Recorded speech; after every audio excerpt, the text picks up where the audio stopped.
जो मेरी रजा है वो खुदा की रजा। सुभान अल्लाह, सुभान अल्लाह। मैं अली को नाराज करके कभी घर में ना आऊंगा।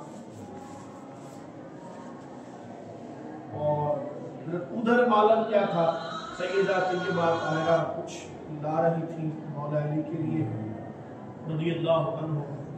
तो हजरत अली पाक बैठे थे, जैसे सैयदा आई तो अली पाक खड़े हो गए। हजरत अली खड़े हो गए, आगे सैयदा फातिमा रज़ियल्लाहु ताला अन्हा ने क्या अर्ज किया, मेरे सर के ताज आप क्यों खड़े हैं? खड़ा तो मुझे होना चाहिए, मेरा हक है, आप पे तो ये लाजिम नहीं है कि आप खड़े हो। अली ने मुस्कुराते हुए जवाब दिया, फातिमा जिसके लिए मोहम्मद अरबी खड़े होते हैं उसके लिए अली खड़ा नहीं होगा। सुभान अल्लाह, सुभान अल्लाह।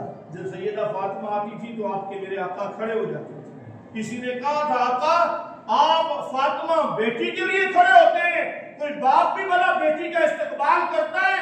मेरे नबी ने फरमाया, क़यामत तक अपनी उम्मत को तालीम दे रहा हूँ कि बेटी का मकाम ये है कि बाप इस तरह मोहब्बत करे। सुभान अल्लाह। आज अगर मोहब्बत में आए तो हमने बेटी को पीछे रखा है। मोहब्बत औलाद की मोहब्बत में आए तो बेटी बाद में है, हिस्से में आए तो बेटी बाद में है, खुशियों में आए तो बेटी बाद में है। और वो बेटा सबसे आगे है जिसको बाप से बात करने की तमीज भी नहीं है, इतना तलख लहजे से बात करता है और मुंह फाड़ फाड़ के जोर जोर से बात करता है कि बाप की दिल आजारी होती है, बाप तंदुरुस्त है, बेटे का लहजा देखता है बाप की कमर टूट जाती है। वैसे मैं अपने तौर पे, मेरे बुजुर्ग बैठे हैं, मैं एक मशवरा लेना चाह रहा हूँ, भी खत्म शरीफ पढ़ते हैं। मशवरा मेरा अपने ज़ाती राय है मेरी। बड़े बड़े लोगों को मैंने देखा है, जवानों को खूबसूरत लिबास, खूबसूरत जवान, और बड़े बड़े जिम्मेदार अफसरों को मिलेंगे, उनके पाँव पे हाथ रख के उनके जूते पहना रहे होंगे, जूते तस्मे बांध रहे होंगे।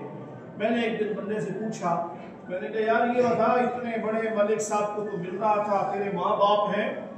कहते हाँ। मैंने कहा कभी बाप को भी ऐसे मिला है? कहते नहीं मिला कभी। मैंने कहा काश तू बाप के पाँव पे हाथ रख के मिलता तो तुझे आज किसी के पाँव न पकड़ने पड़ते और तेरे बाप का सीना भी बड़ा हो जाता, तेरा बाप कभी बूढ़ा भी ना होता। आज हमारे यहाँ इसकी तरबियत की बड़ी कमी है। अम्मा आयशा की बात मैंने अर्ज कर दी, और सैयदना हज़रत अबू दरदा की बात याद है आपको? ये भूल गए, उनको कब्र से डर नहीं लगता। क्यों नहीं डर लगता? उन्होंने 3 काम करके जाना, भूल गए हैं।